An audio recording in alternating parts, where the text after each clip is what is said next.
Bible in a Year Chronological Project, Week 32, Day 7, The Message. Nebuchadnezzar, king of Babylon, gave Nebuzaradan, captain of the king's bodyguards, special orders regarding Jeremiah. Look out for him. Make sure nothing bad happens to him. Give him anything he wants. So Nebuzaradan, chief of the king's bodyguard, along with Nebuchadnezzar, the Rabsaris, Nergal-Sharezer, the Rabmag, and all of the chief officers of the king of Babylon, sent for Jeremiah, taking him from the courtyard of the royal guards and putting him under the care of Jedaliah, son of Ahikam, the son of Shaphan, to be taken home, and so he was able to live with the people. Earlier, while Jeremiah was still in custody in the courtyard of the royal guards, God's message came to him. Go and speak with Ebed-Melech the Ethiopian. Tell him, God of the angel armies, the God of Israel, says, listen carefully. I will do exactly what I said I would do to this city. Bad news, not good news. When it happens, you will be there to see it, but I'll deliver you on that doomsday. You won't be handed over to those men whom you have good reason to fear. Yes, I'll most certainly save you. You won't be killed. You'll walk out of there safe and sound because you trusted me. God's decree. Go and live wherever you wish. God's message to Jeremiah after Nebuzaradan, captain of the bodyguard, set him free at Ramah. When Nebuzaradan came upon him, he was in chains, along with all the other captives from Jerusalem and Judah who were being herded off to exile in Babylon. The captain of the bodyguard singled out Jeremiah and said to him, Your God pronounced doom on this place. God came and did what he had warned he'd do because you all sinned against God and wouldn't do what he told you. So now you're all suffering the consequences. But today, Jeremiah, I'm setting you free, taking the chains off your hands. If you'd like to come to Babylon with me, come along. I'll take good care of you. But if you don't want to come to Babylon with me, that's just fine too. Look, the whole land stretches out before you. Do what you like. Go and live wherever you wish. If you want to stay home, go back to Jedaliah, son of Ahikam, son of Shaphan. The king of Babylon made him governor of the cities of Judah. Stay with him and your people, or go wherever you'd like. It's up to you. The captain of the bodyguard gave him food for the journey and a parting gift and sent him off. Jeremiah went to Jedaliah, son of Ahikam, at Mizpah and made his home with him and the people who were left behind in the land. In the 90th year of Nebuchadnezzar, king of Babylon, on the 7th day of the 5th month, Nebuzaradan, the king of Babylon's chief deputy, arrived in Jerusalem. He burned the temple of God to the ground, went to the royal palace, and then finished off the city. He burned the whole place down. He put the Babylonian troops he had with him to work knocking down the city walls. Finally, he rounded up everyone left in the city, including those who had earlier deserted to the king of Babylon, and took them off into exile. He left a few poor dirt farmers behind to tend the vineyards and what was left of the fields. The Babylonians broke up the bronze pillars, the bronze washstands, and the huge bronze basin, the sea, that were in the temple of God, and hauled the bronze off to Babylon. They also took the various bronze-crafted liturgical accessories used in the services of the temple worship, as well as the gold and silver censers and sprinkling bowls. The king's deputy didn't miss a thing. He took every scrap of precious metal he could find. The amount of bronze they got from the two pillars, the sea, and all the washstands that Solomon had made for the temple of God was enormous. They couldn't weigh it all. Each pillar stood 27 feet high, plus another 4.5 for an entire ornate capital of bronze filigree and decorative fruit. The king's deputy took a number of special prisoners: Seraiah, the chief priest; Zephaniah, the associate priest; 3 wardens, the chief remaining army officer; 5 of the king's counselors, the accountant, the chief recruiting officer for the army, and 60 men of standing from among the people. Nebuzaradan, the king's deputy, marched them all off to the king of Babylon at Riblah. And there at Riblah, in the land of Hamath, the king of Babylon killed the lot of them in cold blood. Judah went into exile, orphaned from her land. In the 19th year of Nebuchadnezzar, king of Babylon, on the 7th day of the 5th month, Nebuzaradan, the king of the Babylon's chief deputy, arrived in Jerusalem. He burned the temple of God to the ground, went on to the royal palace, and then finished off the city. He burned the whole place down. He put the Babylonian troops he had with him to work knocking down the city walls. Finally, he rounded up everyone left in the city, including those who had earlier deserted to the king of Babylon, and then took them off into exile. He left a few poor dirt farmers behind to tend the vineyards and what was left of the fields.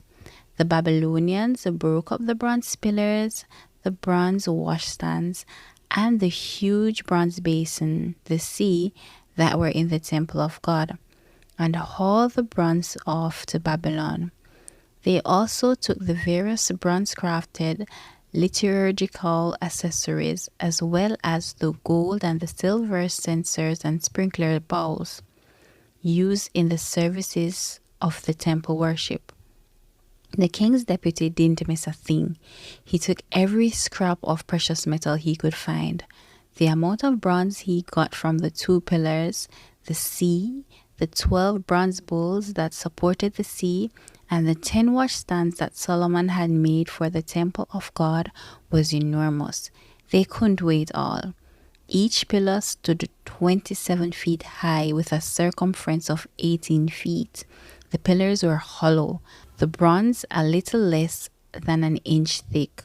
Each pillar was topped with an ornate capital of bronze pomegranates and filigree, which added another 7.5 feet to its height.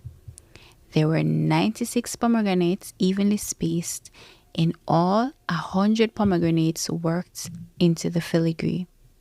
The king's deputy took a number of special prisoners: Seraiah, the chief priest; Zephaniah, the associate priest; 3 wardens; the chief remaining army officer, even of the king's counselors who had to be in the city; the chief recruiting officer for the army, and 60 men of standing from among the people who were still there. Nebuzaradan, the king's deputy, marched them all off to the king of Babylon at Riblah. And there at Riblah, in the land of Hamath, the king of Babylon killed the lot of them in cold blood. Judah went into exile, orphaned from her land. God, the God of their ancestors, repeatedly sent warning messages to them. Out of compassion for both his people and his temple, he wanted to give them every chance possible, but they wouldn't listen. They poked fun at God's messengers, despised the message itself, and in general treated the prophets like idiots. God became more and more angry until there was no turning back. God called in Nebuchadnezzar, king of Babylon, who came and killed indiscriminately, and right in the temple itself. It was a ruthless massacre. Young men and virgins, the elderly and weak, they were all same to him. And then he plundered the temple of everything valuable, cleaned it out completely. He emptied the treasures of the temple of God, the treasures of the king and his officials, and hauled it all. people and possessions off to Babylon. He burned the temple of God to the ground, knocked down the wall of Jerusalem, and set fire to all the buildings. Everything valuable was burned, and any survivor was taken prisoner into exile in Babylon and was made a slave to Nebuchadnezzar and his family. The exile and slavery lasted until the kingdom of Persia took over. This is exactly the message of God that Jeremiah had preached. The desolate land put to an extended Sabbath rest, a 70-year Sabbath rest making up for all the unkept Sabbaths. Oh, oh, oh, how empty the city, once teeming with people, a widow. This city, once in the front rank of nations, once queen of the ball, she's now a drudge in the kitchen. She cries herself to sleep each night, tears soaking her pillow. No one's left among her lovers to sit and hold her hand. Her friends have all dumped her. After years of pain and hard labor, Judah has gone into exile. She camps out among the nations, never feels at home. Hunted by all, she's stuck between a rock and a hard place. Zion's rods weep, empty of pilgrims, headed to the feasts. All her city gates were deserted, her priests in despair. Her virgins are sad, how bitter her fate. Her enemies have become her masters. Her foes are living it up because God laid her low, punishing her repeated rebellions. Her children, prisoners of the enemy, trudge into exile. All beauty has drained from daughter Zion's face. Her princes are like deer famished for food, chased to exhaustion by hunters. Jerusalem remembers the day she lost everything, when her people fell into enemy hands and not a soul there to help. Enemies looked on and laughed at her helpless silence. Jerusalem, who outsinned the whole world, is an outcast. All who admired her despise her now that they see beneath the surface. Miserable, she groans and turns away in shame. She played fast and loose with life. She never considered tomorrow, and now she's crashed royally with no one to hold her hand. Look at my pain, O God, and how the enemy cruelly struts. The enemy reached out to take all her favorite things. She watched as pagans barged into her sanctuary. Those very people from whom you posted orders, keep out, this assembly off limits. All the people groaned, so desperate for food, so desperate to stay alive, that they bartered their favorite thing for a bit of breakfast. Oh God, look at me, worthless, cheap, abject. And you, passerby, look at me. Have you ever seen anything like this? Ever seen pain like my pain? See what he told me? What God did to me in his rage?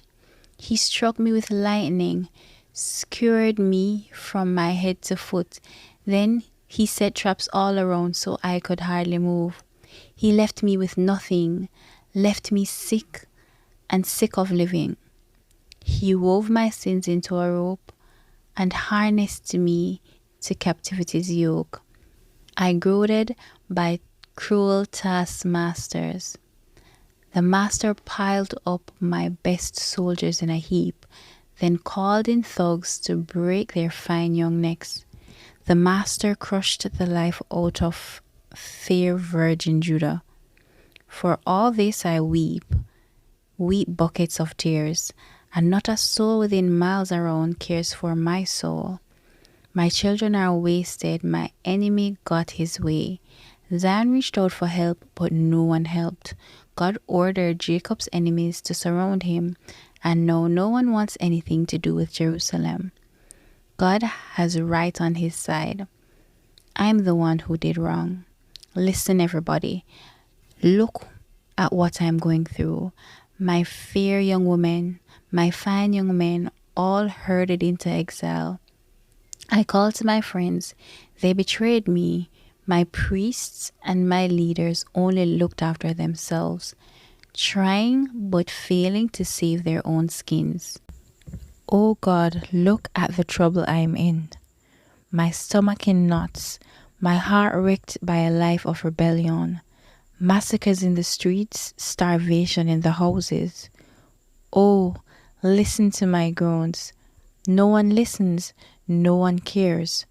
When my enemies heard of the trouble you gave me, they cheered. Bring on judgment day. Let them get what I got. Take a good look at their evil ways and give it to them. Give them what you gave me for my sins. Groaning in pain, body and soul, I've had all I can take.